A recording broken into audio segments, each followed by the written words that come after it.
Hey everyone, Jeff from War for the Tower has a brand new bag. The War for the Tower has 3 new cast members, Everything is Awesome has a new co-host, and Shattered Worlds RPG is now a bi-weekly live stream.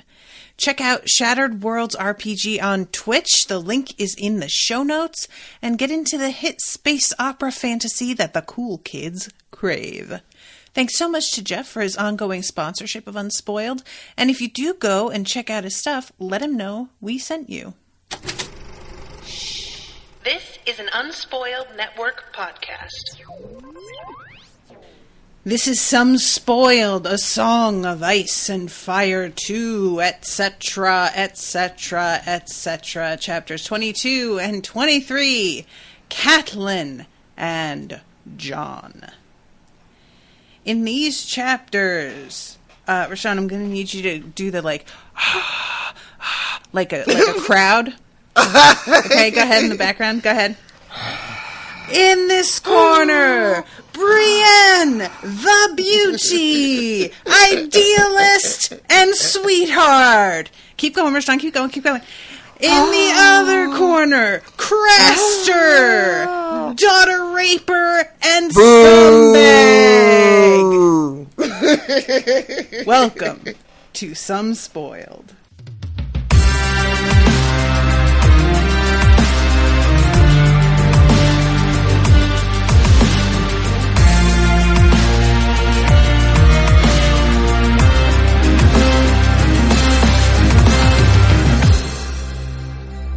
Monsters are dangerous, and just now, kings are dying like flies. I am the king!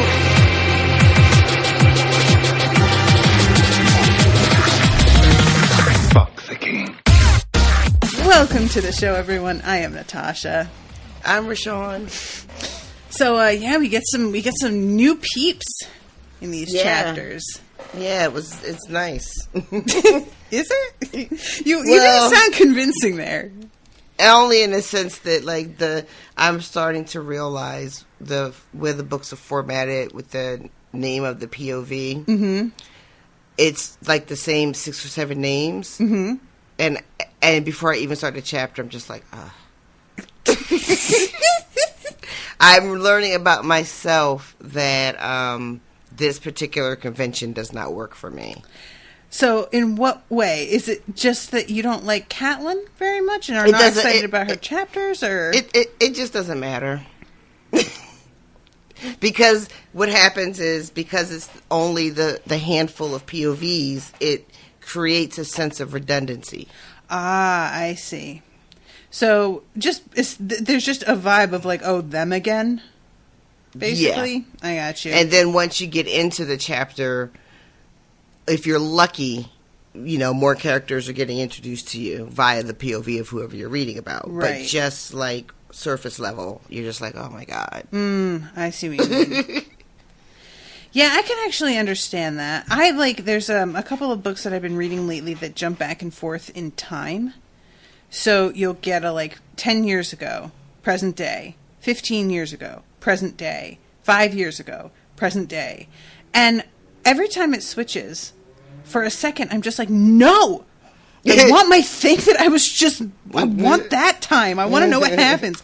And then as soon as they get started talking about the 10 years ago, I'm like, oh, right, that thing that happened. Yeah, no, I do want to know about this. But it takes me a second for sure to be on board at all. Yeah, that's pretty much exactly what I'm saying as well. So, once you got into it, you were feeling better? What I'm hearing? Yeah, I mean, the both of the chapters, Catelyn's chapter was fun isn't really the right word, but it was fun to catch up with Renly finally. Mm-hmm. Of course, seeing Brienne. I attempted to listen to the audiobook for these 2 chapters. I was so hopeful that you had, because it needs to be discussed. I'm not going to make a big deal about it, right? What I am going to say is that I just cannot, and I will not abide any more talk about how I mispronounce names. Henceforth. If I want to call her Arya, you're going to let that shit slide until the next time I bounce back to Arya. I'm not going to do that anymore. Not when there's whole ass men saying, what does he call her? Say it for me. Brienne. Thank you. Not only does he call her Brienne, but she talks like a pirate. Listen! Too. I couldn't make it. I had to tap out again. And it would be so much better, like, if I could just do that during my day. I tapped out. I have no idea what he is thinking with making her sound that way. Why? What? Is that what he thinks ugly women sound like? That's kind of like the energy that I carry for that as well. It's like, you are just making her sound like what Davos sounds like. Really, like, that's as close as the characters I can put. Oh my God, you're right. It's the same exact voice. And I do feel like it's because she's described as ugly that he's just like, well, let me give her a really weird, ugly voice as well. Right. Because there can't be anything about her that's attractive. Her voice must also be upsetting and make you cringe. Upsetting. Yeah, I look, the only reason that I get on you about Arya is because Arya is a word for a thing. That's the only reason, is because it always throws me off when you start a sentence with, well, an area, and I always go, what area? What is she talking? There's like a moment of me not getting what you're trying to say, and so it confuses me. You're going to have to keep up. I'm going to keep you on your toes. You're going to have to be 2 steps ahead of me like you are anyway. I wish. Listen, I didn't know, and didn't understand that Brienne is supposed to be this, like, hideous woman, because she is played by the stunning. Yeah, she's fucking fine as hell. Oh my God, the legs on that woman, y'all. Climb her like a tree. She's got, like, skin that glows like a moonbeam. Like, she's beautiful. Yeah. Was that Gwendolyn Christie? Christie.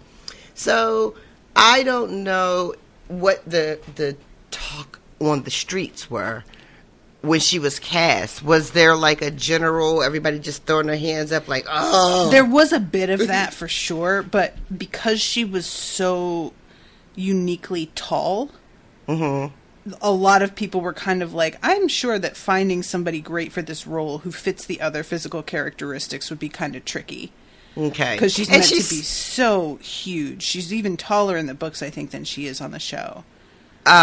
She is, the actress, was so wonderful in the role. I feel like if there was like resentment or hesitation, you know, at the beginning, I feel like she probably would have won people over because I thought she was really good in the role. And I think that also she, like that was one of the few characters that up till the last couple of episodes, they did a lot more with her.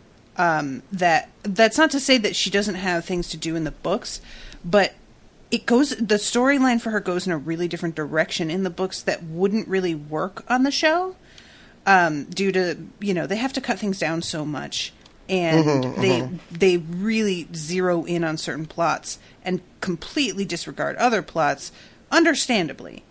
And hers was one that went in a direction that everybody was kind of like, what are they going to do about that? Because that doesn't fit with anything else that's going on. And I think people were pleasantly surprised at every time she was on screen, something great was happening. It just sort of wound up being fine, despite ourselves and the readers all thinking that we know best. There did come a point where we were like, all right, we'll give you that one. That was a good call. But I had forgotten that this is how she gets introduced. And so I was not prepared. I had even forgotten that this is it's her fighting. So when I was reading the fight, it wasn't until it's stated, and then oddly, some men were yelling, a beauty, and I was like, oh my God, duh! I completely forgot. So I have vague memories of this from the show, like all my memories for everything are vague. I remember the scene where she wins the tournament. I don't remember if it's Loras she fights in the show. I remember her winning and then asking to be added to his what's in the book is called the Rainbow Guard. Yeah. I don't remember if that's what they did in the show or not. I feel like the show just called it his King's Guard to keep like the viewers like, you know, on task about what the fuck is going on. Probably. But I was reading this chapter and Catelyn is with Renly. Mm-hmm. And I was like, did that happen on the show? I think so, yeah. And it had to have, because that's how Brienne ends up meeting her, right? Mm-hmm. So, but I had forgotten that Catelyn even ends up with Renly. So I was like, oh shit, okay. Yeah, so Catelyn gets sent to treat with Renly. Mm-hmm. She does not want to go, y'all. No. This chapter opens with her having this dream, and have not you all, us all, had one of those dreams where things are like the way you wish that they are, and it feels so real that when you wake up, it feels like a cruel joke. Yep. Like I felt that so fucking hard. Yep. Like, oh my god. Yeah. Dreams where my dad is still alive. Dreams that I'm thin again. Dreams that I finally reached podcasting fame. Yeah, all kinds of those, like, wishful thinking or the past is back somehow. Yeah. You know, the past is back for me is always like those are the ones that like do it. Yeah. So she wakes up and all that shit is like gone, like a puff of smoke, and she's just like, oh, that's right, everything sucks. I had forgotten for a second. And she does not want to go to see Renly. I talk a lot about how menstruation is the stupidest thing about the design of human beings, but dreaming is up there. Dreaming is so fucking annoying, man. Oh my god. What? That's like the opposite of what the world says. Yeah, because the world is an idiot. The world forgets, because that's what we all do whenever there's something that is ever good. We always just try and be like, and that's how it always is. You dream of ice creams and unicorns, and it's like, no, I dream that I'm being held by terrorists and systematically raped along with all the other women in the camp with me. Like, this is an actual dream that I have had. I have dreams where we're manufacturing soldiers on a literal, like, assembly line out of spare body parts that got carted in from a war zone. Good Lord, yeah, woman.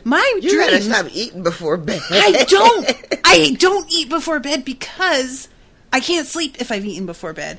So, oh my God. I don't know what does it, but my dreams are like, occasionally I'll have one where I'm like, that was nice. But usually the that was nice dreams leave me feeling sad when I wake up because it's not real.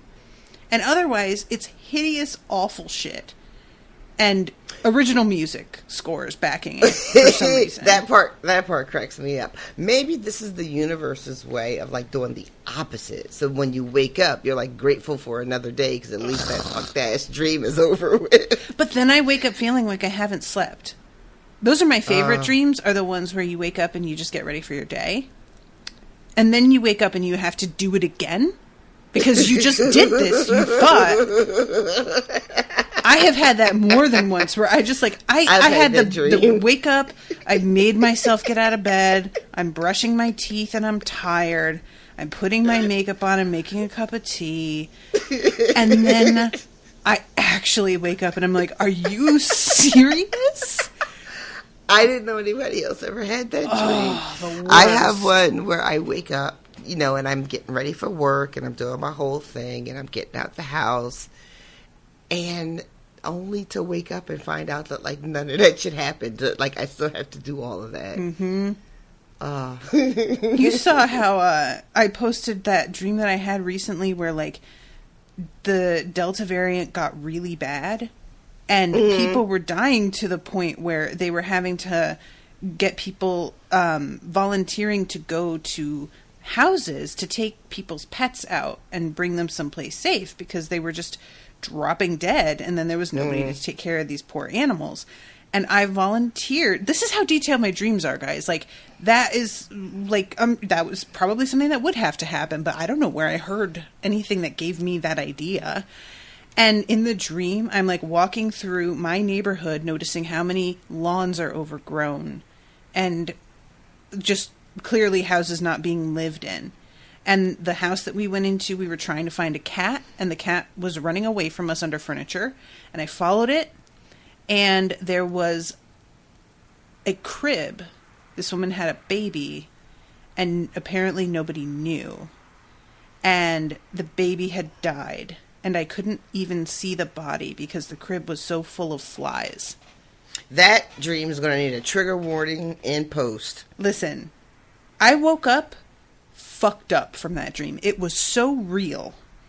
And it's the kind of thing that I woke up genuinely, like, disturbed and upset.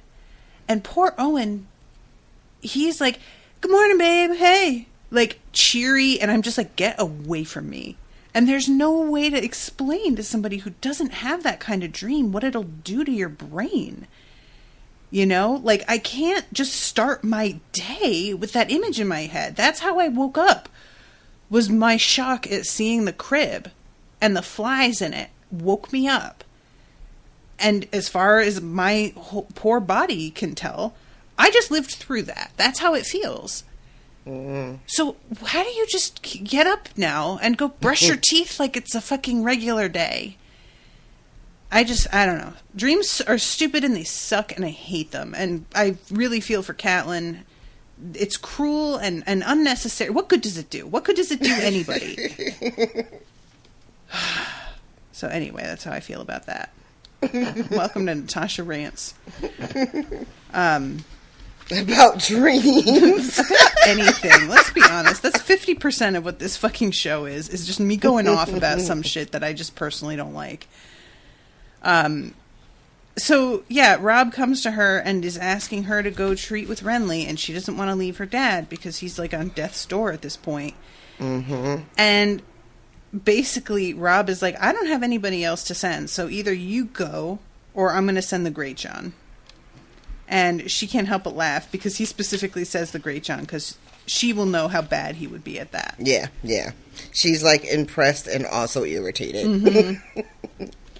So she leaves and she tells her father to wait for her because she waited for him so many times.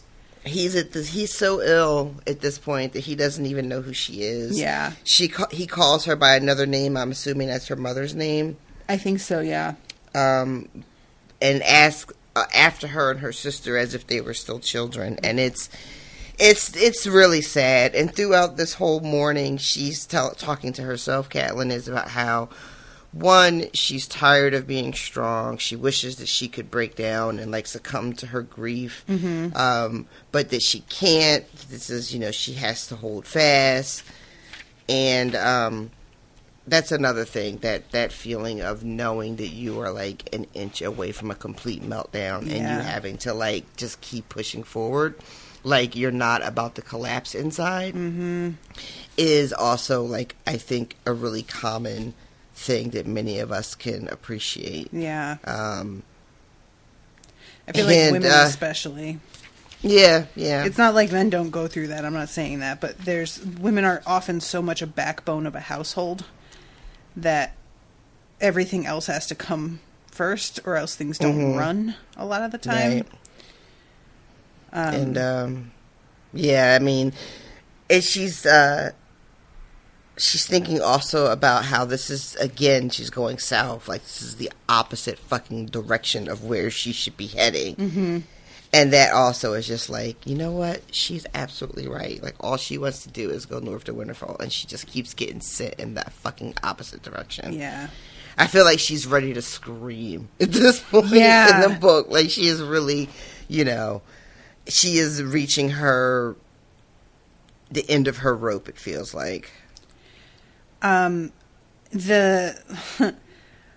The whole thing with her dad too. I'm going to be honest here. I don't even remember, like, if she gets to see him again or not. But if she doesn't, that's another just cruel thing to do. So I've got my eye on you, George. Just saying. There's only so much that you can put this poor woman through. Fuck. For why? For why? And yeah, the whole energy of this is the exact opposite of what I want to be doing. Combined with, as we later find out, because basically Robb comes to her and is like, you need to do this because we're going to have to march out because it looks like I'm too pussy to go back out there again, so I have to do something. And she's like, you can't attack Harrenhal. That's exactly what they fucking expect for you to do, and that's what Tywin wants you to do. And Robb is like, I never said anything about Harrenhal. And she doesn't, ask any further questions. So then, she's going to be out here with Renly, treating with him, and hears that Stannis is out here attacking Renly's home. Not like it's technically should belong to Stannis, but Renly's the one that I guess got given it over Stannis, if I remember how that went. Right, and that's how Stannis ended up at Dragons, whatever. Yeah, because Renly got like the prime real estate somehow. Oh, fucking Renly. But yeah, there's just like so many things are not going according to the plans that she had in mind. And I do not remember what the result is of this attack taking place while she's there. If anything, I don't remember if anything even happens to her. She's just like, I'm out. Yeah. I feel like this part is definitely not in the show. I don't think so. Stannis does not attack Renly in the show, I don't think. Stannis does Blackwater Bay in the show. Renly doesn't get any action. He just gets that smoke baby. Before he even, as far as I remember, engages with anybody in, real battle. Mm-hmm. That sounds right. Okay. So, yeah, when the end came and that reveal of, who's attacking, I thought it was the Lannisters, too. Right, of course, yeah. Who else would it be? So, yeah, she goes to see Renly, and I just remember just profoundly missing the point of this when I first read it. Because my takeaway was, Renly sounds like he'd be an awesome king. King Renly, please. Yes. I mean, at first, it really does. Mm-hmm. He's got the numbers. People like him. He seems to be, very genial and knows how to speak to both high and low-born people. Mm-hmm. And just, it seems good. Mm-hmm. Especially when he talks about how bad Stannis would be. Yeah. But then, you tell me first about things that you missed. Well, just the overall, there's the fact that he is so genial and reasonable was a massive one. People keep on saying stupid shit and he'll just be like, now watch it. I think you might be outmatched with this one. Or he walks by a guard who's slouching and the guy stands up so fast he almost knocks his own halberd over. And he just makes a joke and it's just like, wake up, buddy. That kind of energy is the kind that I try to carry. So I really appreciate seeing somebody who doesn't react like fucking Joffrey to every little thing, or Stannis, who is so prickly that you don't really know exactly how he's going to react because he takes offense at things that it wouldn't even occur to me, And also the fact that it's just, he's got so many men, they all seem so loyal. And he, just the vibe of the place is just lush and full of luxury. There's food, unlike in King's fucking Landing. And just overall, it just was a respite from every place else that we have been to such a degree that it completely suckered me in. And it wasn't until looking back that I realized, all of that is part of why he wouldn't actually be good at this. But exactly. On the surface, it's just completely seduced me. I was a sucker. Yep. All of those little things are clues to that he doesn't seem to take this nearly as serious as it needs to be taken. He doesn't seem to be comfortable or know how. It's almost like it's more important to be liked to him. Yep. You know, and that is going to always, in my opinion, be a flaw in a leader. Yep. You know, it's good. Like, if you treat people well and treat people, you know, with respect, odds are you'll get it back. However, it can't just be about being liked, and that's the most important thing. Because, you know, I mean, I'm not saying nothing profound here. When you're in charge, somebody has to make the hard decisions that sometimes make people not like you for a minute. Yep. And he does not seem to have that. Yeah. Well, we haven't seen it anyway. He hasn't been put to the test at all, which is really the thing. And that's the thing that Catelyn keeps talking to herself mostly about. I think she says it out loud to one other guy. But she's just, when she rolls up on that camp, well, they don't make it all the way to the camp. Renly's people kind of catch them out a bit and then escort / you know, are they hostages them to the camp. But when she rolls up and sees that they are in the middle of a tourney, she's just like, are we doing this? Like, it's not until later that she throws it in their face, I think, because fucking Samwell's dad is being a dumbass. But oh my God, that's Sam's dad. Yeah. The one who's just like, well, it seems to me that Rob should have come by. Does it? Because that sounds like you just don't know what you're talking about then, Dodo. Yeah, she's like, my son is busy warring, not playing. So, Yep. But yeah, they're having a whole fucking tournament. Excuse me. And I guess, okay. Say they've been stuck here for a while, right? Maybe the tournament has something to do to keep his people engaged so they don't all start slipping back to the harvest and whatever other shit they got going on. But that is a real reach, because it sounds like the people he has with him, his troops, are his troops. They're not just going to go wandering off. It doesn't feel like. Yeah. She said, Catelyn says something about, like, no wonder that the host is moving so slowly. It's like, because they give her his old pavilion to stay in, and that place is like the Ritz. Yeah. So much stuff that they're just carrying along with it all, and she's just like, this isn't going to be packed up real quick. So. And this whole thing has the air of like a parade, as opposed to like a march to take the throne. You know, it's just like a circus, which makes it all the funnier that Cersei is out there panicking that they could be here any minute. Oh my God. Well, I mean, like, he's got enough people to be worried about, but absolutely she's got way more time than she realizes. Yeah, he really is traveling like Robert did to go to Winterfell. You know, but what you gonna do? So, yeah, when she arrives, there's this last fight happening. And she's like watching this dude absolutely crush Loras Tyrell. And he like isn't being cheered on the way that she would have expected. People don't seem happy about it.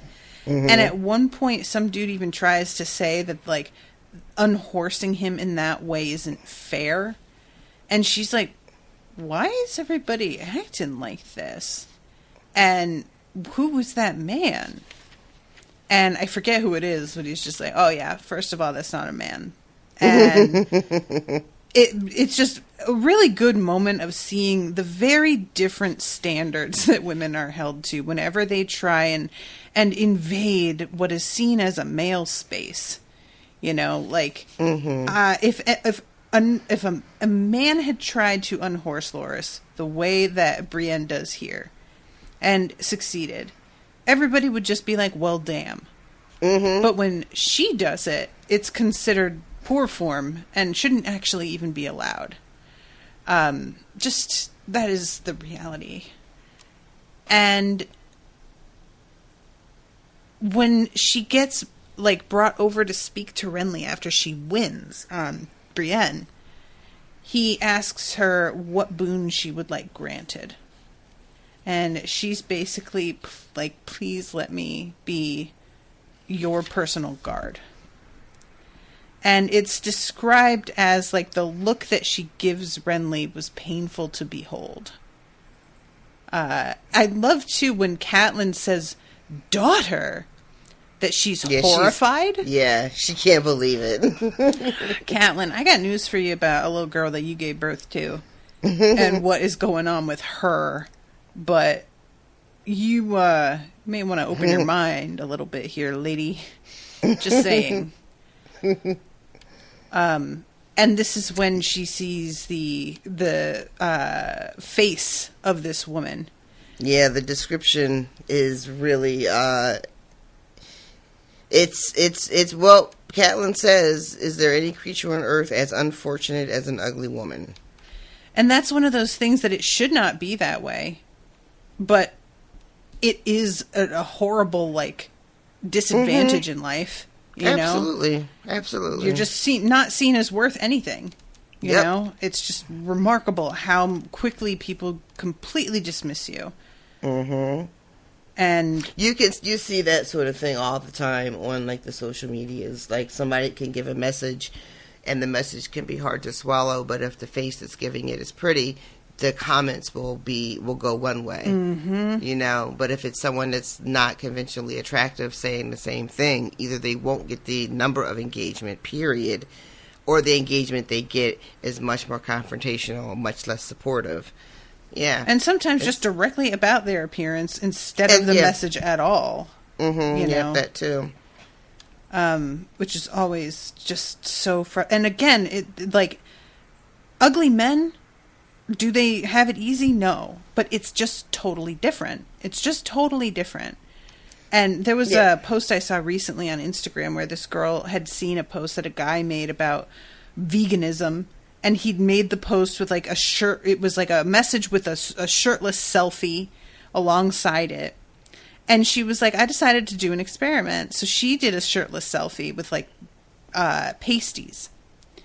And she said like 80% of the comments were about how she didn't have a good enough body to be posting something like that. That if she was going to be topless, then she should at least have nice tits. And all manner of that kind of response, and barely any engagement on what she was even saying, whereas the guy's post was like almost uniformly, thanks for this message, more people should be talking about this. And it was just, you know, and she's like, I just feel like that needed to be pointed out. It's we get a very different energy when we try and say absolutely anything, and we are considered worth listening to based on how we look, and that's all. Depressing. Pretty privilege. Yep, that's what they call it. So, yeah, this is it. Her smile lit up and her voice was strong and proud as she said, "My life for yours, your grace." The way she looked at the king, looked down at him. She was a good hand higher, though Renly was near as tall as his brother and had nearly as tall as his brother had been, was painful to see. What do you think that means? I think because this is Catelyn's POV, what she is saying is that it's painful to watch a woman pine after someone that's so grossly out of her league that it's embarrassing to see. It hurts to watch it. Gotcha. Okay, so she interprets this look as pining. I mean, again, you know, watch the show, and it was very apparent, you know, in the show how she felt about Renly, but so that might be coloring it. But yeah, that's how I read it. Okay.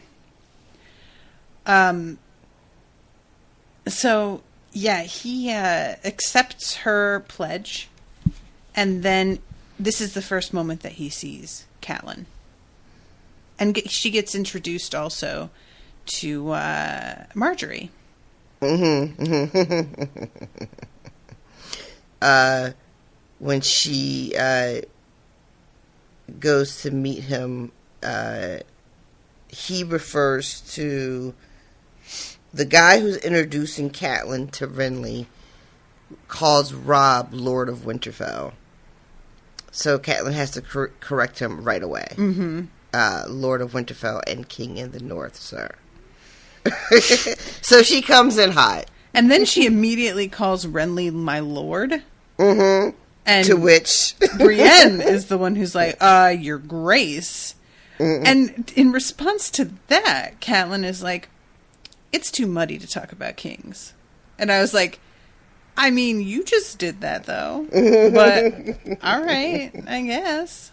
I mean, that's the point, I suppose, of what she's trying to do here. But I did feel like that was had some gumption. Yeah, right. Catelyn says the distance between a lord and a grace is a small one. Mm-hmm. So, I mean, but to your point, like a second ago, it wasn't that small. Yeah, right? But yeah, Catelyn is like, both Renly and my son wear a crown. She's just so, like, shady. So, this is when they are surprised to find out that the Kingslayer is still alive and a prisoner. I'm surprised that they are surprised. I would think that they would know that having a prisoner was a good idea. I was also surprised that they would have expected Robb to execute Jaime so early on in this war, when it's such an asset to have him alive. Yeah. So these gentlemen who are surrounding Robb, I don't want to make like too much of an assumption about who gets to advise him on what, because they really don't tell us that. But these are the men that are like right around him as he's greeting Catelyn, and they all have a lot to say. You mean Renly, not Robb. Right? Renly. Okay. Sorry. Yeah. And I don't know if these are the people that are advising him, and if they are, and they're that short-sighted, that does not bode well for Renly either. Mm-hmm. But because this is sort of a tournament situation that Catelyn has kind of just rolled up on, I don't know how... You know what I mean? I don't know what standing each of these men have. Right. And like who's given him like war counsel, etc. So these could just be like highborn men that got to sit next to him during a tournament, and now they all just get to talk a bunch of shit and nobody really cares what they think. It's hard to say because Renly does not offer us an opinion on what he thinks should have been done. He just tells Tarly to kind of be quiet. Yeah. I call it weak. Lord Robb, it would have been more seemly for him to pay homage to the king himself rather than hiding behind his mother's skirts. So you would have sent Renly away, would you, at this point? That's okay. Good to know that you suck at everything that you try to do in life. And this is when he says, I would be honored if you would share our meat and mead at the feast Lord Caswell is giving us tonight. A farewell feast. A farewell feast? Just leave. There's no need for this. What are you doing? And then the man is like, no. You can stay as long as you want. Oh, man. Yeah, they must be eating him out of house and home at this point. Good God. What is mine is yours. And Renly is like, you should be really careful who you say that to. Because if Robb was here, how many daughters do you have? Indeed. So she gets shown to her rooms, and this is when we see, like, there's chairs and, like, a feather bed and a table with writing utensils, a bathtub. A harp. There's games. There are some hunting hawks in that bitch. It's just like, what is happening? He's so extra. I love it so much. This has got very strong... Tom Haverford vibes when he goes camping on Parks and Rec, which I know you haven't seen, but he goes camping and brings a generator and has like a soft serve ice cream machine in his tent along with a like PS4 and flat screen TV and stereo system, and it is just, it's the kind of thing that you're like simultaneously like, what are you doing, man? And then, yeah, but I do want some of that ice cream, though. Give me. Like, not going to lie to you. He's not wrong. This is really the only way to camp. You know? I'm just mad that I can't do it. Oh my god, Renly's glamping. All makes sense. So let's see. She goes to the feast, and she is, let's see, Brienne of Tarth had been seated at the far end of the high table. She did not gown herself as a lady, but chose a knight's finery instead. And it's mentioned that, like, outside of the tourney and fighting and her armor, she's really ungainly and not graceful, and she is keenly aware of that fact. This isn't somebody for whom it, doesn't matter to them how they look, and they don't, those worldly desires are of nothing to me. No, it clearly does matter, and it bothers her. Which I did kind of appreciate a little bit. Like, you can't exist in the society that we live in. And I say we, even though this obviously isn't exactly our society, but you can't live like that and not be aware of the disadvantages and the judgment that brings. So whenever it's sort of treated like it's of no consequence to me how I look, I don't really buy it completely. Like, I'm sure that there are people out there that feel that way, but I don't feel like they're represented a lot when you have somebody who just straight up isn't attractive. You can have the woman who, she doesn't care that her hair's a mess, but otherwise she's totally gorgeous, so even if she did care, it wouldn't matter because she's beautiful to begin with, so there's nothing to worry about. You know what I'm saying? I just don't feel like, first of all, ugly women are not featured often in books anyway. But then ugly women who are, like, self-conscious about it and extremely talented at something that beauty doesn't have anything to do with, but they still care. I don't feel like that gets shown often, so I just sort of like that. It gives her some depth to me a little bit.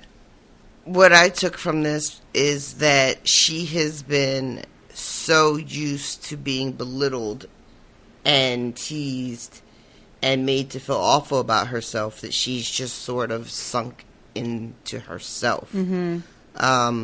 She's learned to not bring attention to herself if she can help it, and so she doesn't speak unless somebody's asked her a question. She keeps her head down. She hunches her shoulders over. Anything to make herself seem small so that it doesn't give anybody a reason to notice her and then start making her the butt of a bunch of jokes. Right. Yeah, I think that's 100%. The fucking, like, nickname they have for her is the Beauty, so yeah, that makes sense. I like, too, the mention about how her body, in her relationship to her body, is so different when she's not in the armor. Because, obviously, for her, when she's armed or armored, that is, like, her best version of herself. That's where she feels all her power, and it shows not just in her fighting, but, like, in the way she carries herself. The way she's able to speak to a king, Right, yeah. But when she's at a dinner table, she can barely hold a conversation. There's something about this, too, that reminds me, it's not really the same thing, but of Victor Crumb in Harry Potter, when he's, like, on his broom, he's this fucking dynamo, unstoppable, pulls up at the drop of a hat and does these, like, dime turns. And then when he's off his broom, he's duck-footed and really awkward looking, and everybody's just kind of like, what? So, let's see. From time to time, King Renly would feed Marjorie some choice morsel off the point of his dagger, or lean over to plant the lightest of kisses on her cheek. But it was Sir Loras who shared most of his jests and confidences. And then she moves right on from that observation directly into how tempered Renly is. He doesn't overindulge in either food or in drinking. Again, this is where we mentioned that, like, he speaks nicely to everybody. And then she starts making a note of who in the room is not quite as moderate. And it's some people in this group that's wilding, y'all. We're manhandling servants, Yep. We're jumping on tables with our feet in the gravy bowl, challenging, oh my God, I forgot about that guy. to a fucking 1-on-1. Somebody brings a monkey in. I don't know what's going on with that. I mean, I didn't know that there were monkeys in this part of the world. I haven't heard of them being mentioned. And then somebody comes in dressed up like a Lannister, chasing a dwarf around the tables, whacking it with a bladder, which I'm assuming is like a water bottle, right? I think it's like a balloon. Like a bladder, from an animal that's been blown up. Okay. Yeah. You did not want to know that. And I was thinking, that sometimes they use those and fill them with water, like water cask or whatever. But I think yours is probably closer. Either way, I don't care for it. That's fair. So again, we have this whole energy, this whole vibe here is just like, we're all here for a party, you know? I do enjoy, too, when she's, observing Renly. She's just like, man, he is attractive, though. And, he has intelligent eyes and his hair. I mean, damn. Just all about how he presents himself is very impressive. But it seems like that's kind of the extent of it. Yeah. She's watching all this, and she actually, she's looking at all this, kind of all the mummers or whoever, and the monkey and all that jazz. And the guy she's sitting next to is some man named Lord Rowan. Yeah. And he is sitting next to her, and he is also making the same face she's making. Yep. And he says they're all so young. And she is thinking about, how they were young. She was young when all of that shit started. How the kids that are in this room now would have been toddlers when the last war happened. Yeah. And she just says war will make them old, like it did us. Yeah. And how this is all just for them, a song. It's all for an idea of capturing glory, and none of them have any idea what really is going on here. Yeah. She says she pities them, and he's like, why? It's great. They're young. They're happy. They're full of life, They're all going to fuck like crazy when the party's over tonight.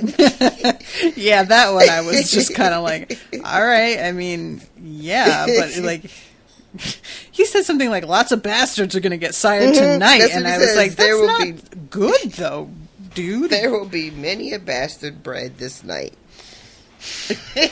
Not something to be boasting about. Right. And I just can't get over, too, these poor fucking kitchen wenches. How many of them are, consenting here? And then everybody's going to be pregnant around the same time, which I'm sure is going to be hugely convenient for the fucking staff. When Catelyn is they're all Knights of Summer and winter's coming, Brienne is just all of a sudden has got herself a voice. And she says, no, it's not like that. Winter isn't going to come for us, because if we die in battle, they'll sing songs of us, and it's always summer in the songs. Yeah. And I'm like, is this Sansa? What's happening? How did she get in this chapter? There is a bit of that vibe, for sure. Yeah. And when she is told, because after this, Renly asks, hey, you want to go for a little bit of a stroll with me, Lady Catelyn? And Brienne stands up and is like, all right, let me get my armor so that I can accompany you. And he's like, no, girl, we don't need that. I'm surrounded by my guys. I'm in the heart of the castle.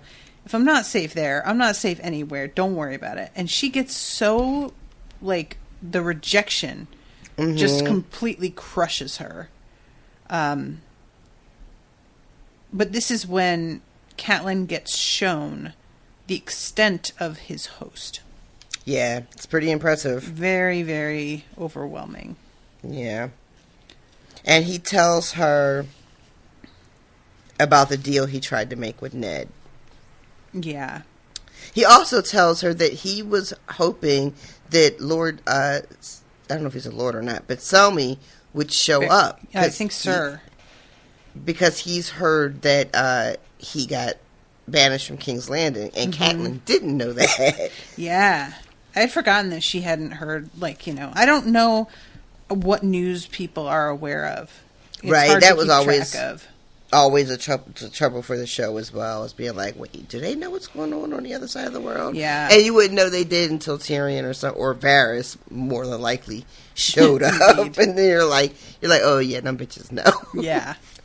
But, and we find out that he had been holding out, hoping that somebody would come, and the cape, the robe, whatever he gave to Brienne, cloak's good. He had been holding on to that, and it wasn't until he just decided that he's not coming that he was like, okay, I'll give it to someone else. Yeah.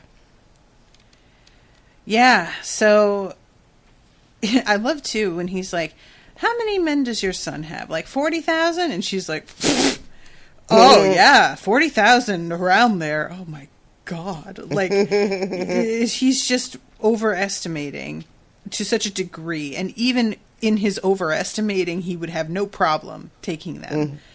But with what Rob actually has, it would be fucking like an instantaneous win, practically.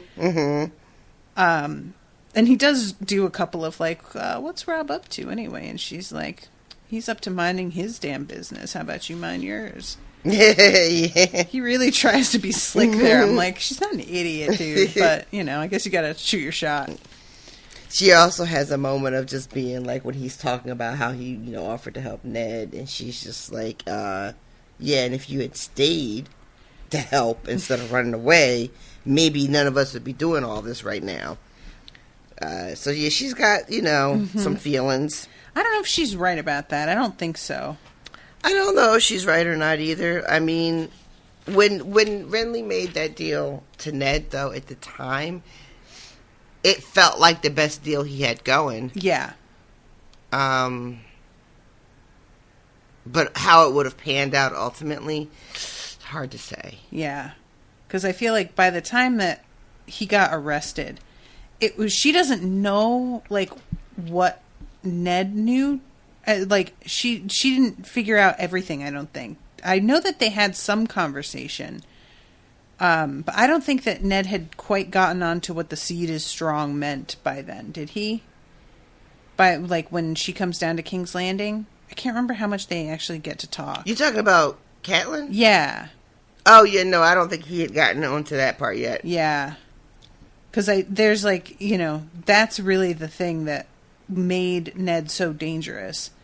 And, he not only knew, but he had access to, like, somebody who could serve as a kind of proof.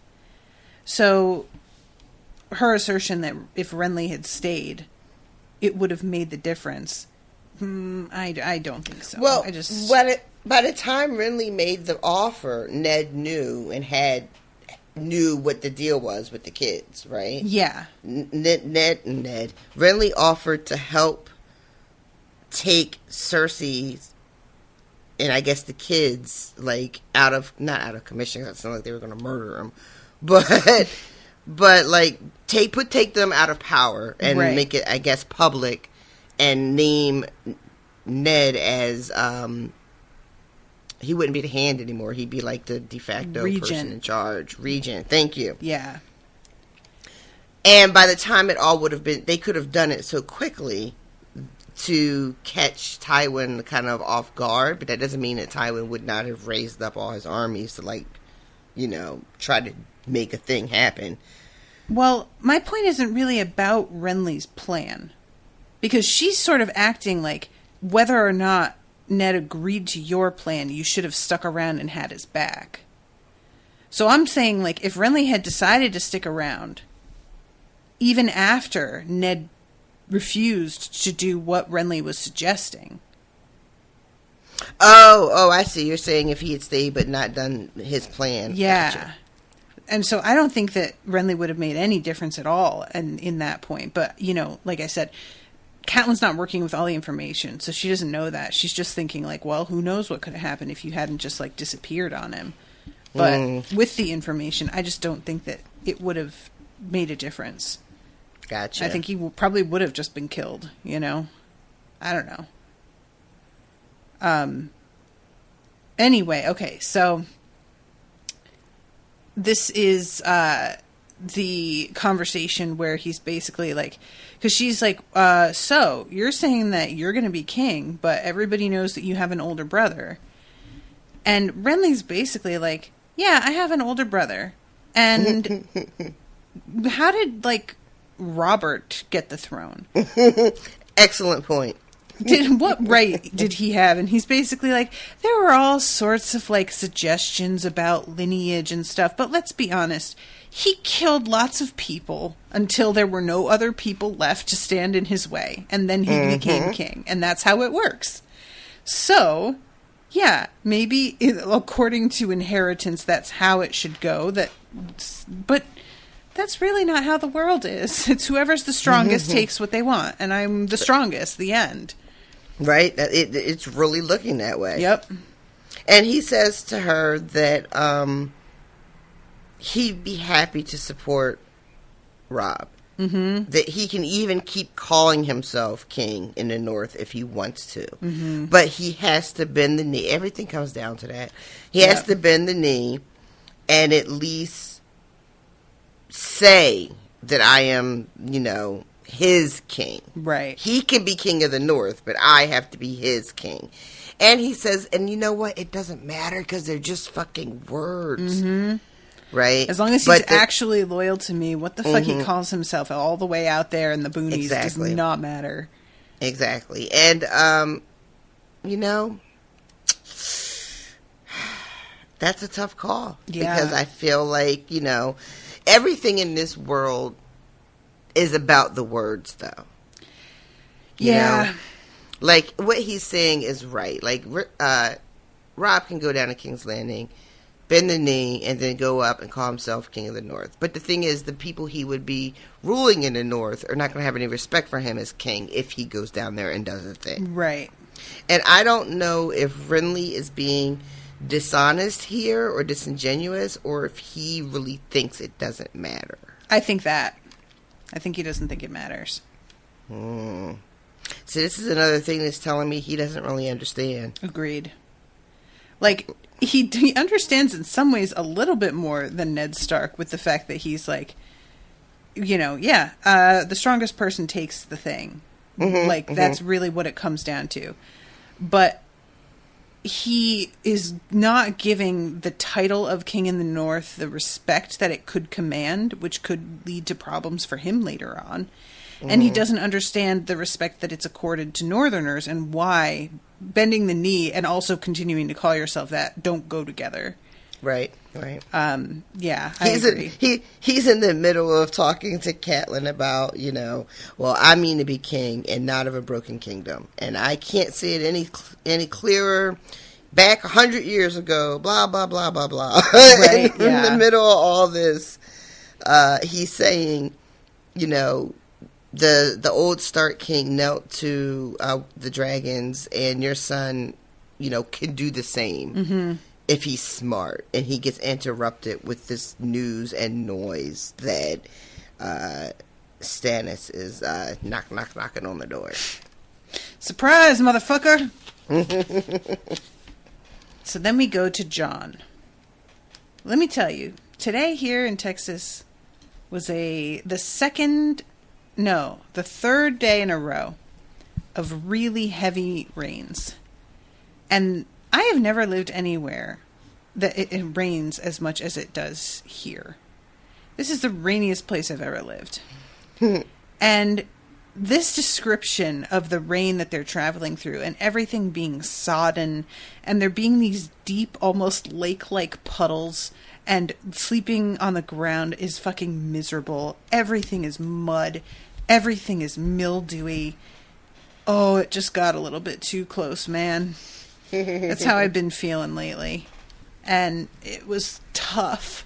I just kept being like, man, I need to like go wrap myself up in some warm, dry blankets and thank God that I'm not out there, man. But yeah, this is this marks the meeting of Craster for the first time. And there's a lot of, like, talk about him. You know, he's got a reputation. Yeah, he does. The most consistent thing is that he is really unpleasant. Mm-hmm. Then the stories kind of veer off in wild directions depending on who you're asking. Yes, indeed. And everybody knows that he marries his daughters. Yeah, it seems to be common knowledge that he has, you know, as many as a dozen wives, all of whom were his children. And there's a bit towards the end of this chapter where Jon is basically like, this guy, this is not our kind of guy. Mm-hmm. What he's doing, this is when he find out about the children and all that. Like, why can't we put him out? Like, why are we not killing this guy? Basically, is what Jon is saying. And the answer is that they don't have any jurisdiction, basically, over him. That he lives out in the wild. He has sworn no oath to anyone. Mm-hmm. So he is not held to anybody else's rules or standards or of what's acceptable behavior or not. He can just do what he wants to do because he's just out in the woods alone. Yep. And this is no way to have a world. Yeah, I have to agree. And I do appreciate that, like, because lawfully there isn't anything to be done, leaving it alone is technically the honorable thing to do. But there's a point in which Jon is like, well, that would be wrong and it would be cowardly. And then he's like, so why do I feel like shit about not doing this? And I'm like, Jon, because the law is not morality. Mm-hmm. He's finally learning. He's on his way. Figuring it out. So yeah, this they're on their way. They have had a really shit time on this trek thus far. We find out that there have been 7 completely abandoned little villages and towns. Yep. Not only are the people gone, but the animals are gone. And Craster's is like an oasis in the desert. Mm-hmm. People are imagining like a place to go inside and rest and get dry. You know, they don't know that he lives in a hovel. Mm-hmm. So then they get there and they're like, the fuck is this shit? Yep.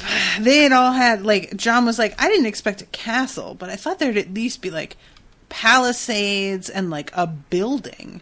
And there's, like, a scrap of like, animal hide over the front door. Mm-hmm, mm-hmm. And then and like the lintel is, like, beads. So low that they can't even, like, stand up all the way when they walk inside. There's like those 70s beads that people used to hang instead of, like, for some reason.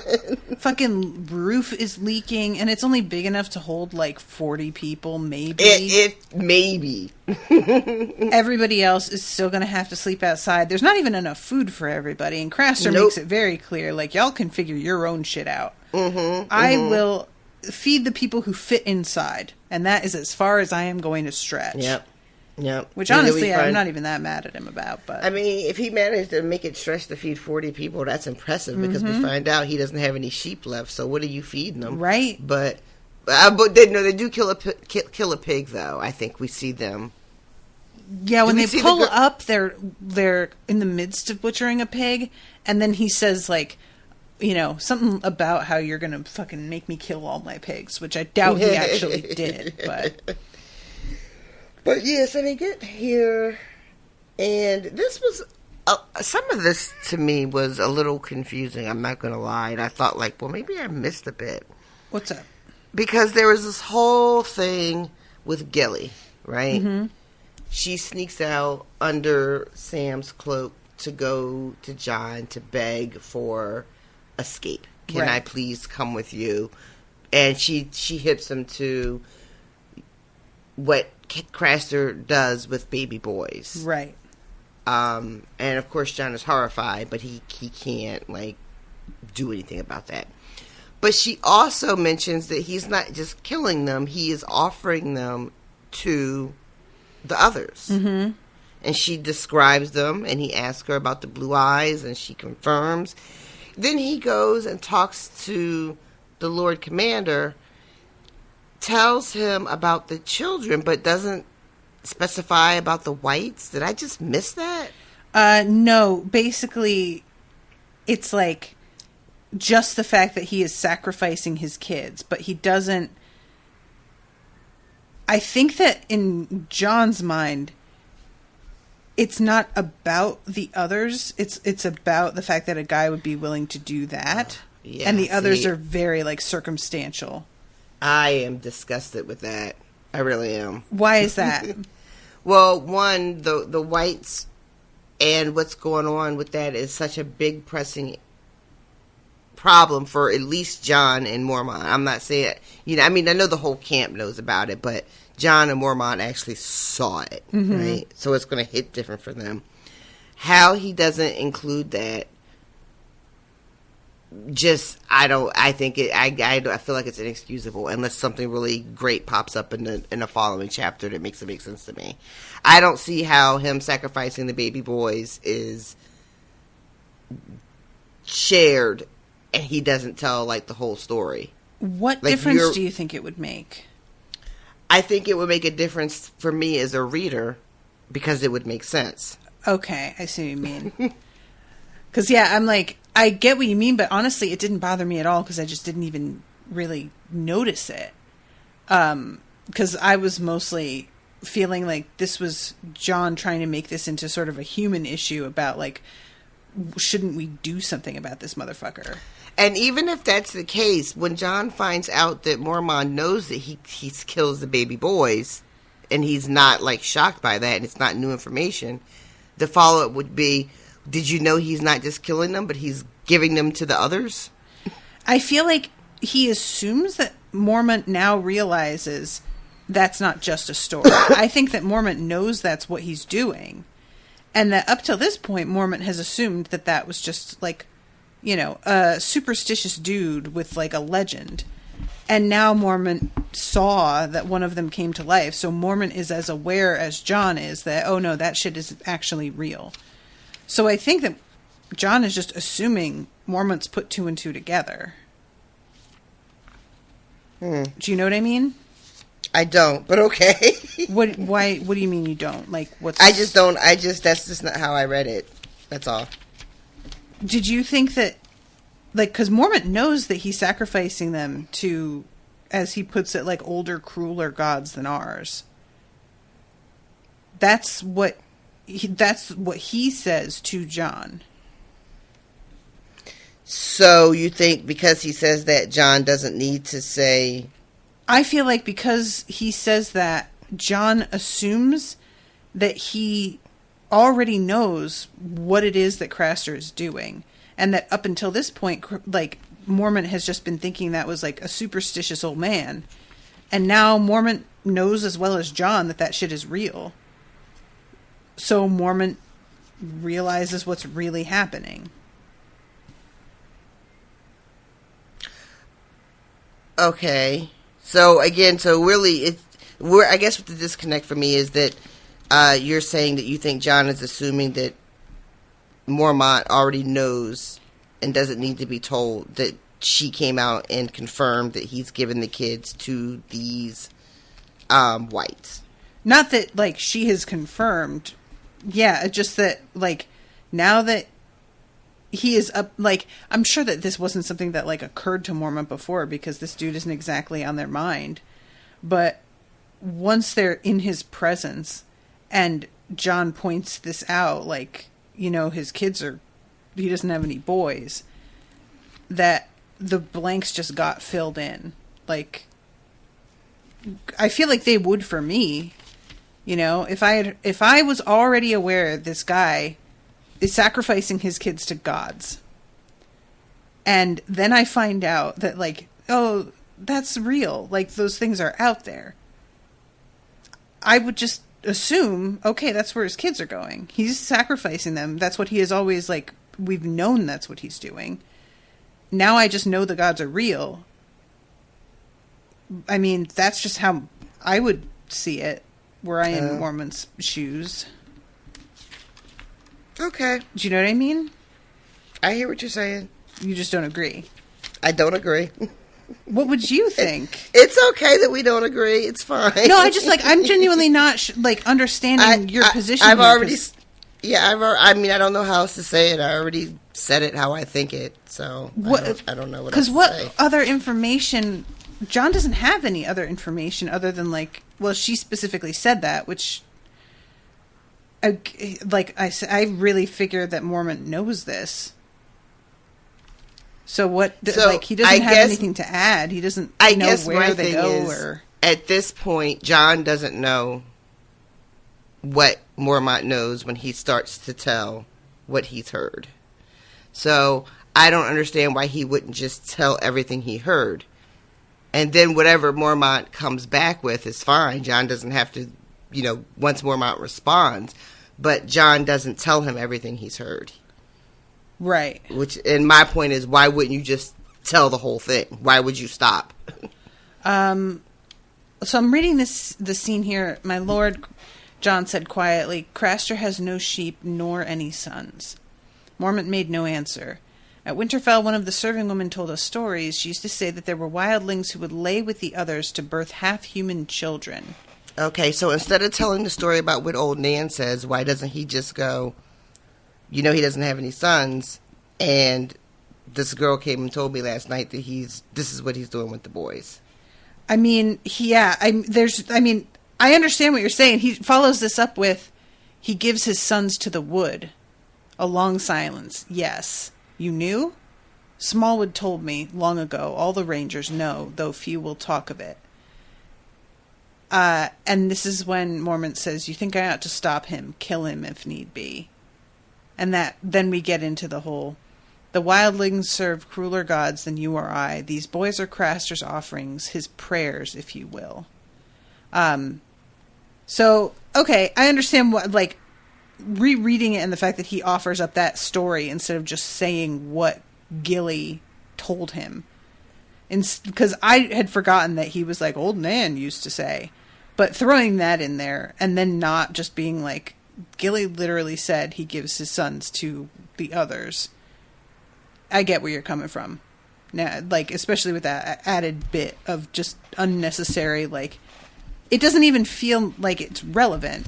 He says they used to lay with the others and birth half you. That's not, nobody's laying with the others here. That's not even part of this. What are you talking about? So yeah. All right. I got you.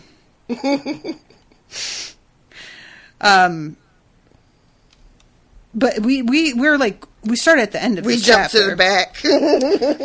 So Craster, first of all, he's just so sour and snarky about fucking everything. He needs a new axe. He needs a new this and that. Whining and complaining. He wants some of that wine. He's all quick to be we're free here. We prefer it this way. But I don't see you turning down any supplies and shit though that you can't get out here by yourself. Oh my god, fucking Dolores Ed with this. I love him with this much. Axe. And I guess at first he's mad that we're giving him an axe and just arm him, give him the sharpest axe you have.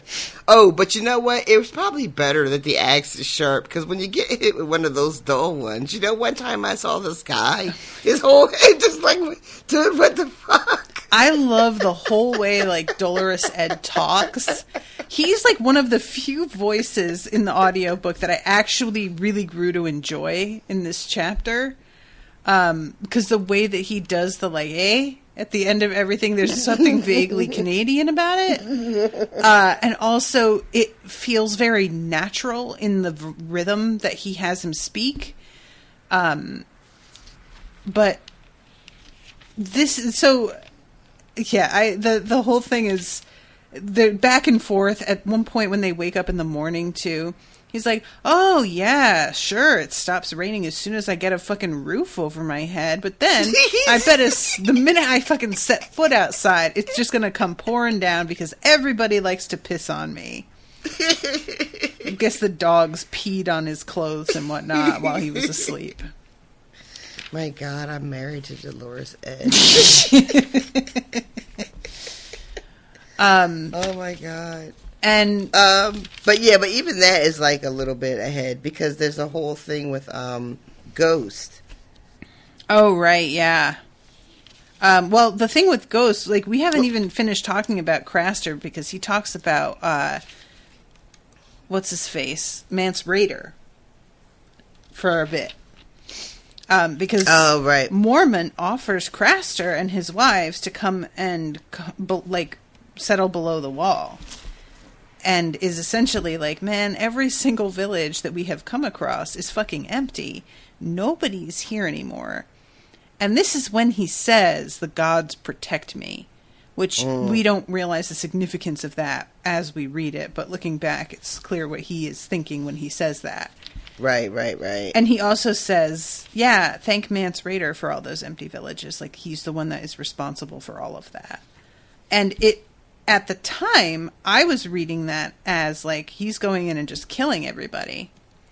And then later on, it becomes clear, like, they don't think that's what's happening, but they don't know why he's gathering people either. They are unsure if he's making, as Jon puts it later, an army or a city. Is he pulling people together and settling somewhere, or what are they doing? And Craster's like, yeah, I'll definitely go below the wall so that I can serve you all fucking dinner. No, I don't think so. Mormont doesn't have a specific, like, suggestion of, oh, we have some land prepared that you could come. So I can understand why Craster would just immediately be like, I doubt it.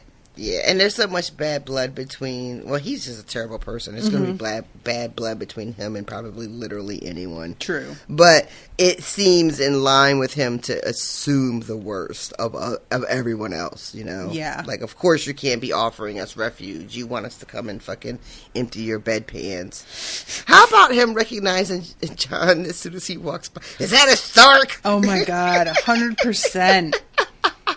And then as soon as he's called Snow, he's like, oh, yeah, fuck you then. Like, this man is acting like he's better than Jon just because Jon's a bastard. And I'm like, dude, you're the bastard in all the ways that actually matter. No shit. There's when they're all in his little fucking hutch, there's like one good chair that Craster sits in. And then everybody else just has to fucking find a seat on a bench if they're lucky. Yup.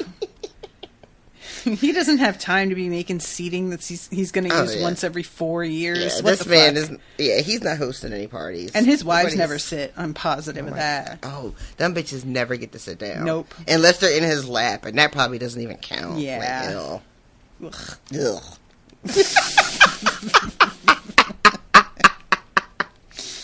I do like that even being mentioned, like, in the morning, all the men are still fucking asleep, but yet his wives are, like, awake and already done cooking.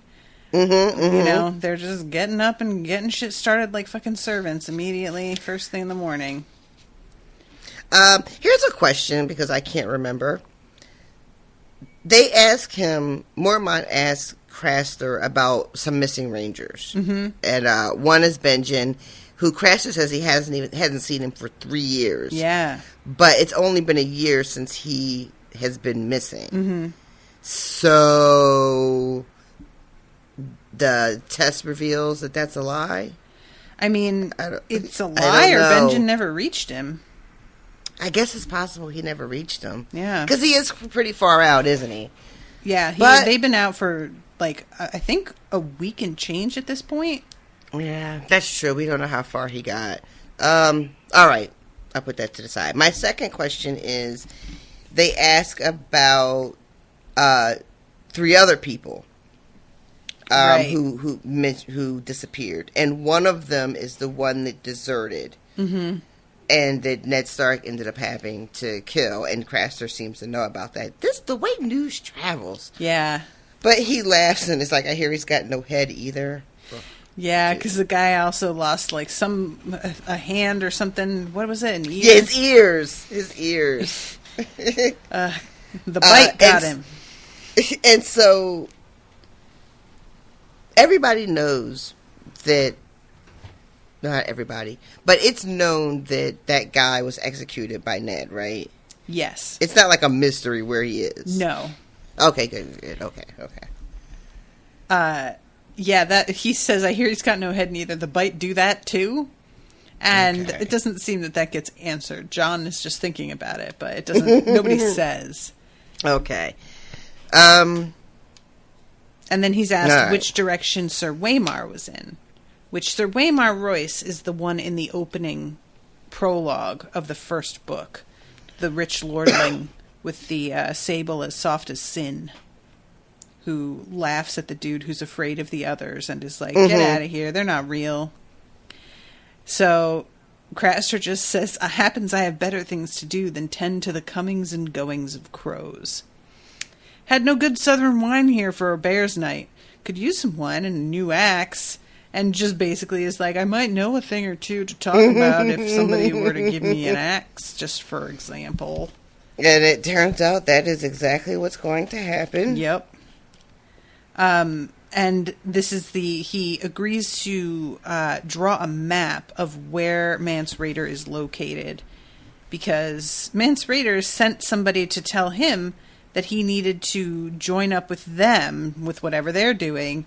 And he's like, I sent the man back without a tongue. It's nailed to the wall over there. To the wall.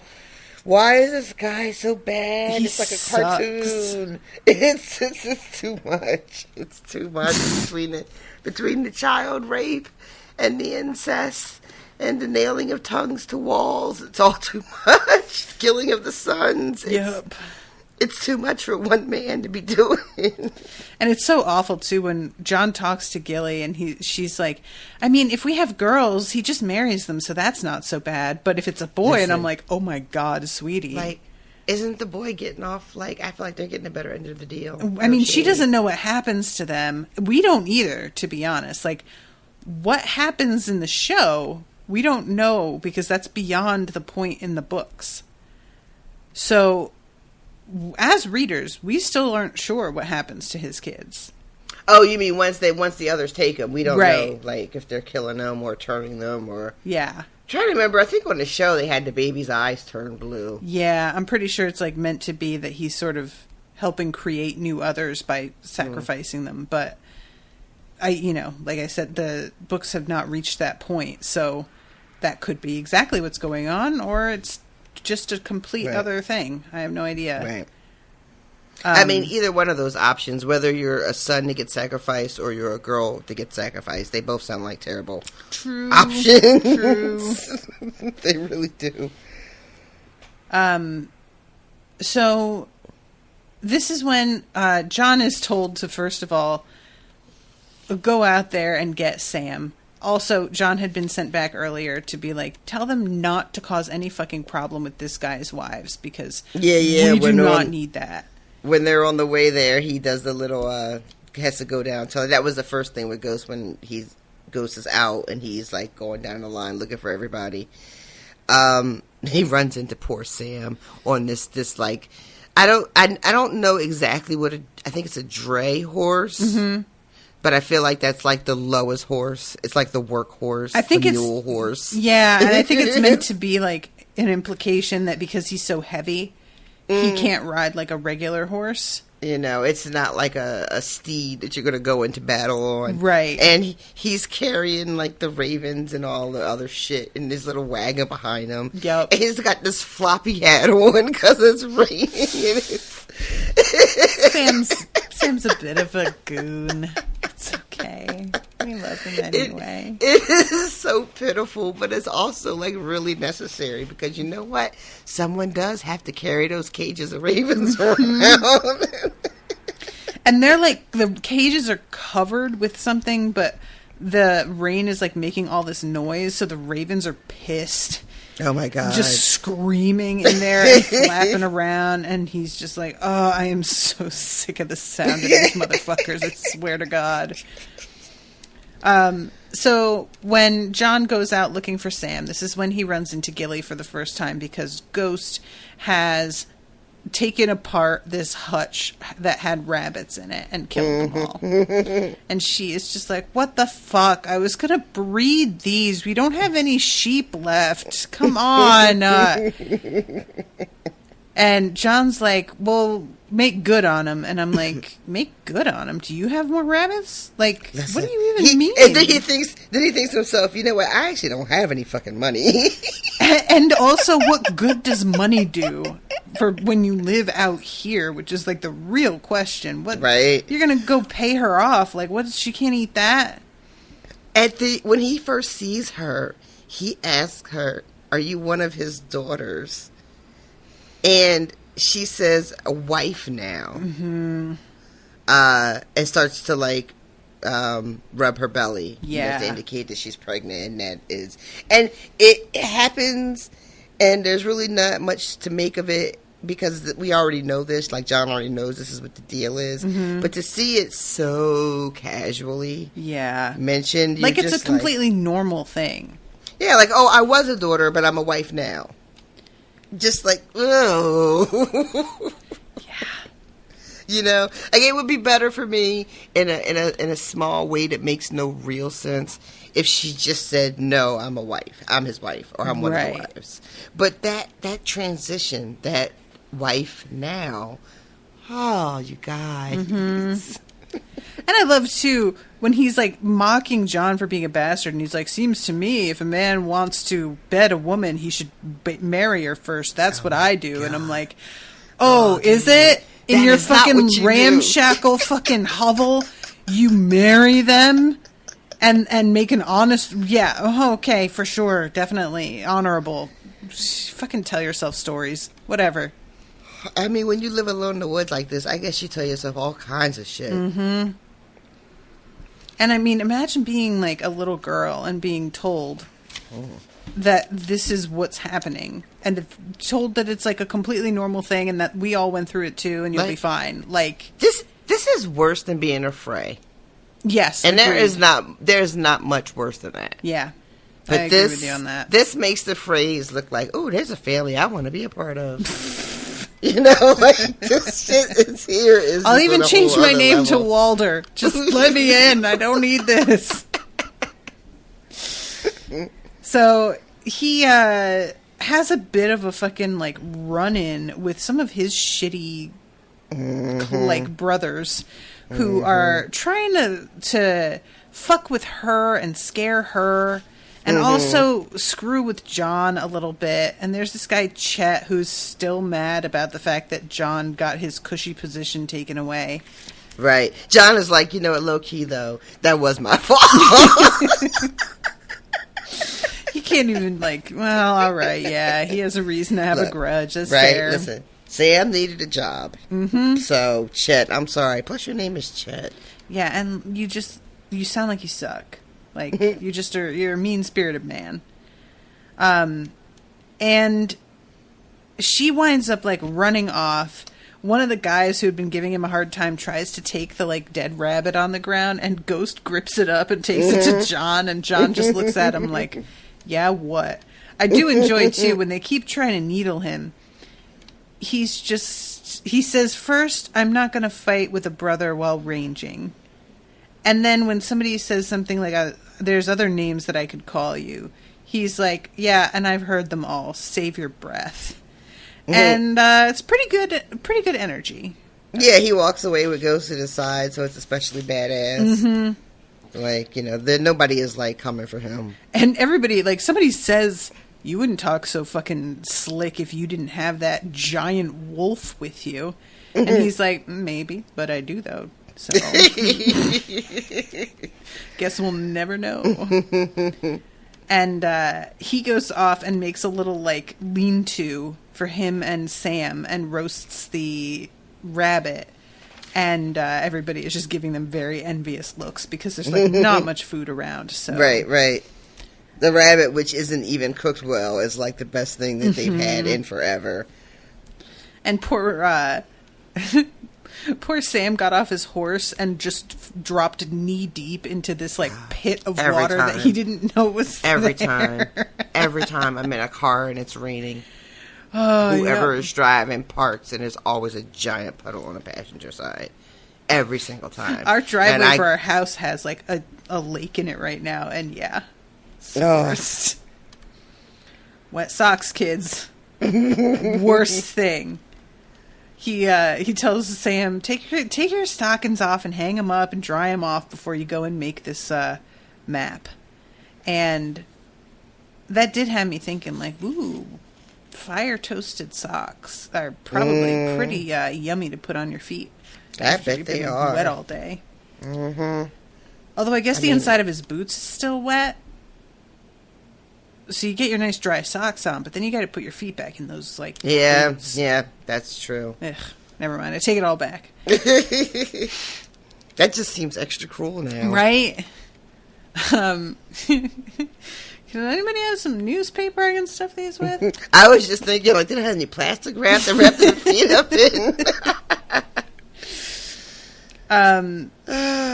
So in the morning he wakes up and there's this great description of how everything has been coated in ice overnight and the world looks like it's made out of like crystals and diamonds and emeralds and whatnot, and I loved this. But then it gets ruined. I love when he thinks about Sansa for a minute. He talks about how if she saw this, she would just be overblown. She would call it an enchantment. You know, like, this is just too beautiful and too magical to even be real. But yeah, he gets interrupted. And it's Gilly. She's wearing Sam's cloak. And she's like, Sam gave me his cloak so that I wouldn't stand out. And I'm like, did that work? I don't know. I can't tell. Everybody's asleep, so, like, I guess. I want to go with you guys. Can you please get me out of here? If I have a boy, he's going to sacrifice it. Yeah. And Sam has sent her to Jon and told her that his brother is a king. So, like, implying, if not flat out saying, like, this is somebody who's going to have some power to help you. Right. Which is a real... And it's a bit of an overstep. I get what Sam's heart, you know, what he was trying to do, and I also get why he would think Jon, because Jon is just that noble, right? Right. You think that Jon would, his impulse would be to, like, help her, and it might be on some level. However, Jon is like, no, I can't. What? No, what? I can't do that. I'm working here. I'm a half brother to a king. I'm a bastard. I took, like, the oath. I'm a brother of the Night's Watch now. I have no power to help you do anything. Yeah. And considering that it was like, you know, Sam's guidance that kept him from abandoning everything with the Night's Watch because it was his sworn duty to, like, uphold his oath. I'm just like, oh, Sam, really? Oh, okay. I see what it takes for you to suddenly make that not be such a priority anymore. I get it. I see you. And I agree with, like, the overstep and that sort of, like, later on, Jon is so confused as well as angry at why Sam would promise this kind of thing. He's just like, you have to know we can't do that, right? Like, come on, man. You don't think that's possible. And it's a combo of, like, she wants them to take her back to Castle Black. And he's like, yeah, we're not going back to Castle Black. We're going fucking north towards the things that you're afraid of. And then she's like, well, on the way back then. And he's like, I don't even know if we're going to come this way. Yeah, or live to see the day. Exactly. She offers to, like, be his wife. Ugh. And, you know, my father has 19 wives now. He won't miss one.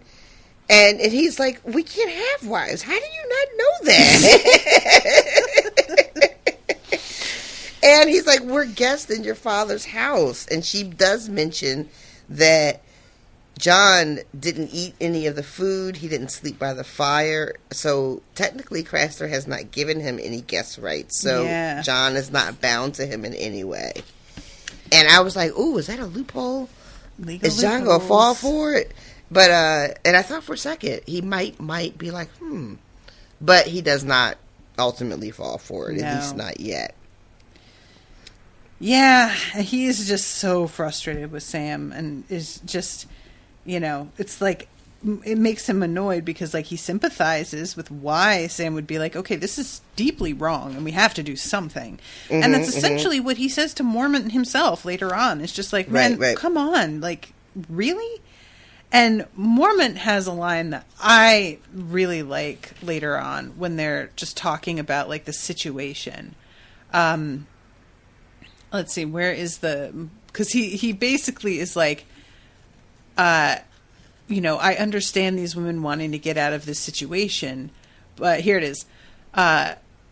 Would that some could find the courage to help themselves.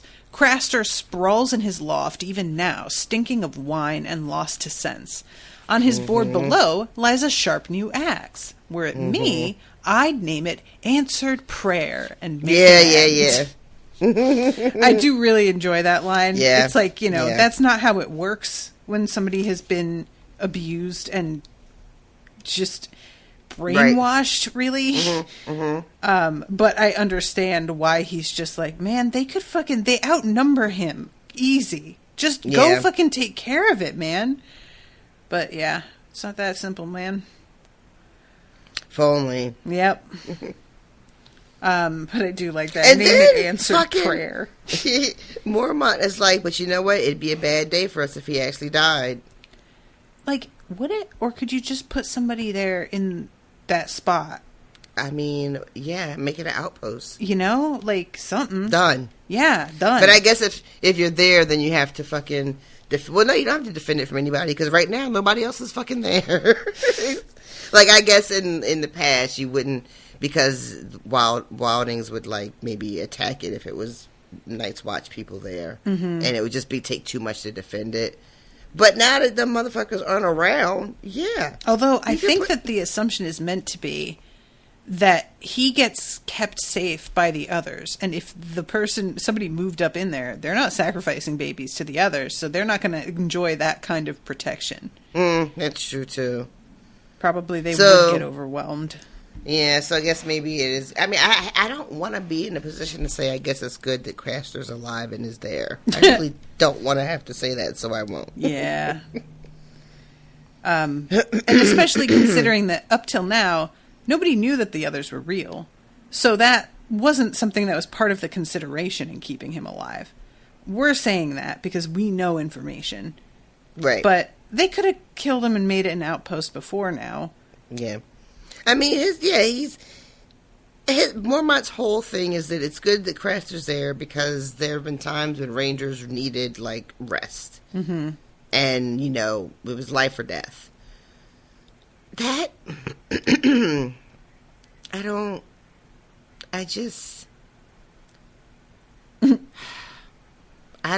it worth it? Yeah. And I don't know, like, is it because it's outside of the actual kingdom itself that they don't do that? Like, is it considered a breach to try and make an outpost when it's not part of the Seven Kingdoms at all? Oh, that's interesting. I'm not sure how that works, because for me it sounds like north of the wall it's just a no man's land, and if you can hold it, you get to keep it. Right. So I would assume they could keep it, but I don't know what goes into that. Yeah, I don't think... I mean, I'm not, like, the one to be counted on, but I don't think I've ever heard any mention of there being, like, safe spots for people of the Seven Kingdoms outside of the wall. Like, it's just all, fucking the Wild Wild West out there. Yeah. And that no one even tries. Maybe it is a kind of thing, like, this is just outside of our domain. We don't have any right to set up shop here. Huh. I mean, you're still out here, like, ready to throw down with wildlings and shit, though. So, then that's not part of your kingdom. You're just... I don't know. It seems like they have arbitrary lines drawn, I'm just saying. Yeah. They always... again, mostly from the show... When they talk about having to go up against wildlings, they're always like, oh, well, they came down raiding. But they didn't come south of the wall to raid. They were raiding north of the wall. Maybe just too close? I think it's implied that it's supposed to, like, they did come south of the wall. So they, like, just they snuck crossed over. Yeah. Okay. But, don't quote me on that. It's not like this is on tape or anything. Okay, so that is pretty much the chapter. We already talked about his conversation with Mormon. Yeah. So. The way it ends is they're talking about they start talking about wildlings invading the realm right here at the end when they're talking about Mance Rayder. And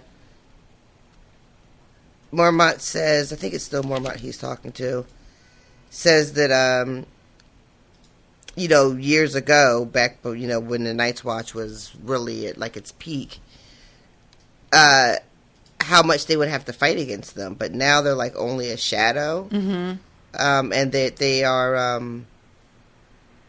they're not really a match. Yeah. And that Mormont's thinking that the wildlings might be wanting to take advantage of this moment of weakness, with Ned Stark being dead and the fight with the Lannisters. And so they're really thinking that, like, he might be trying to breach the wall and, like, bring some of that action. And to again, Westeros. how would they know this? How does news get up here? You mean, like, how would the wildlings know about what's going on with the kings and they're like, maybe they want to take advantage of our weakened position. How do they know you're in a weakened position? That's a good fucking question, girl. And if somebody has an answer, I know that that's something that seems like it comes up all the time. What people... I mean, is Mormont just assuming that information could possibly have gotten to them, and he's just considering that? Yeah. But, you know what? I wonder if it's based on prior history and no. He also talks about Mance Rayder. He calls him an oath breaker. Mm-hmm. And this is... I can't remember if we had learned this already. That he was a Night's Watch? Yeah. Like, I knew he was from the show, but I can't remember if that had come up yet in the books. I don't remember that either, honestly. I don't remember if Benjen tells us that in the first book when he's talking to Jon at Winterfell, or if Tyrion maybe mentions it, or if this is the first time it's coming up, because there's no real... He just says, I knew Mance Rayder, Jon. He's an oath breaker, yes, but he has eyes to see, and no man has ever dared to name him Faintheart. So, that feels like he's already told Jon this. And he's reminding him. Yeah. I don't remember. I'll be honest. I'm curious about that.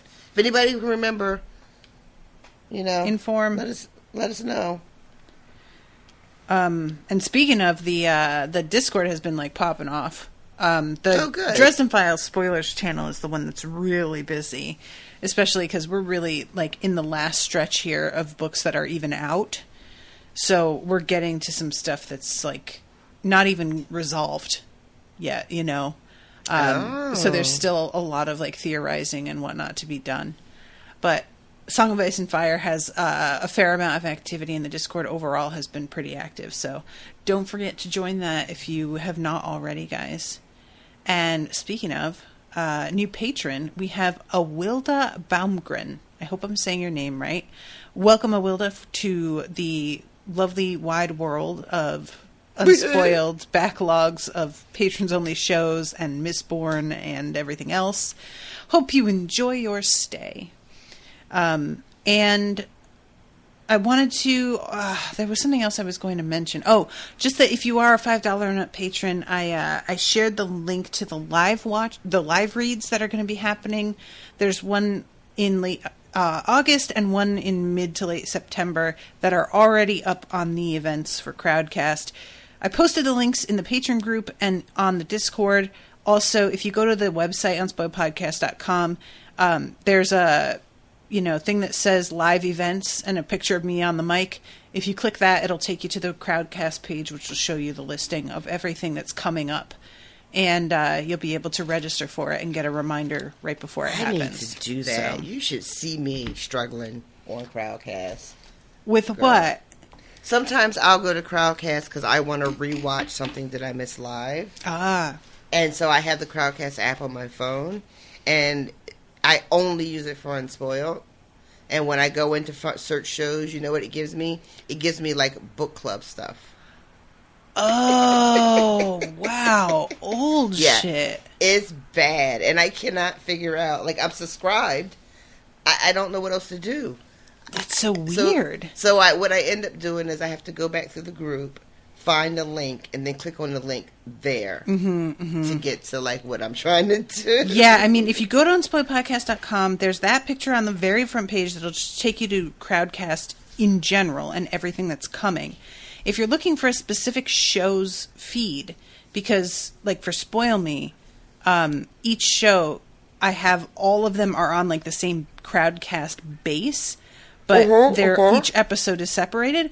I am trying from now on to put the Crowdcast link within the post of all of the episode, the playlist, because, you know, on Apple Podcasts, all of the Spoil Me's are all in the same feed.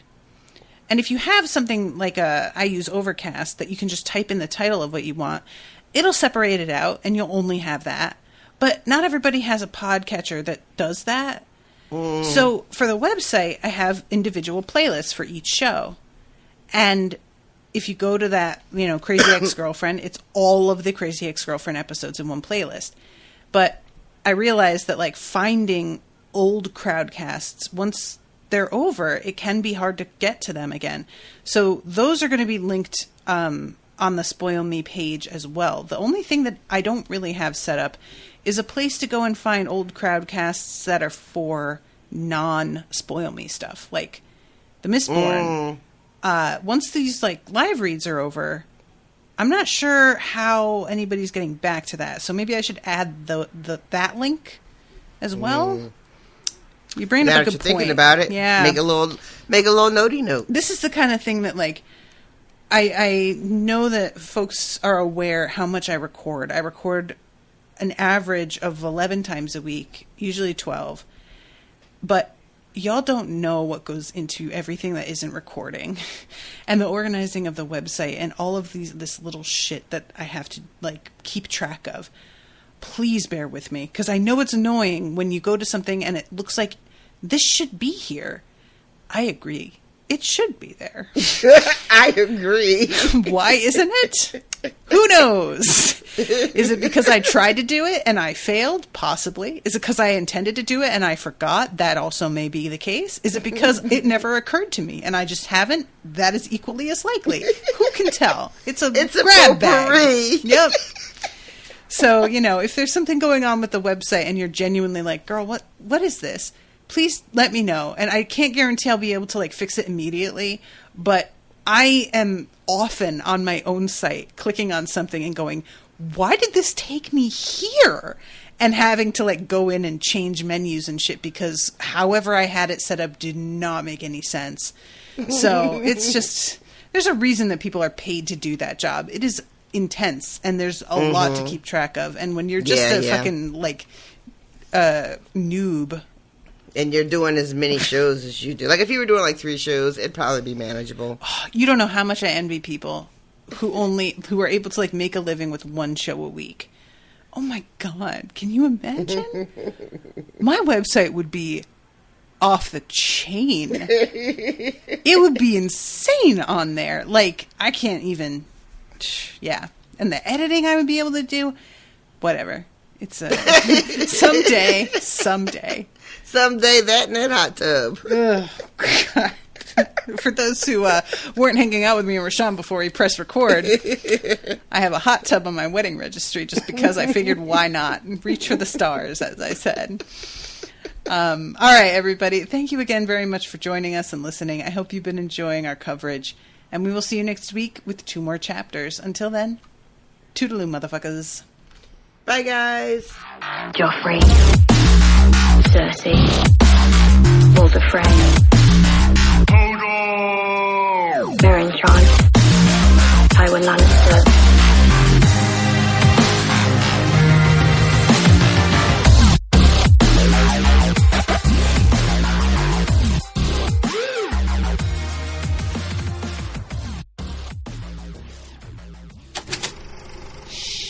That was an an Unspoiled Network podcast.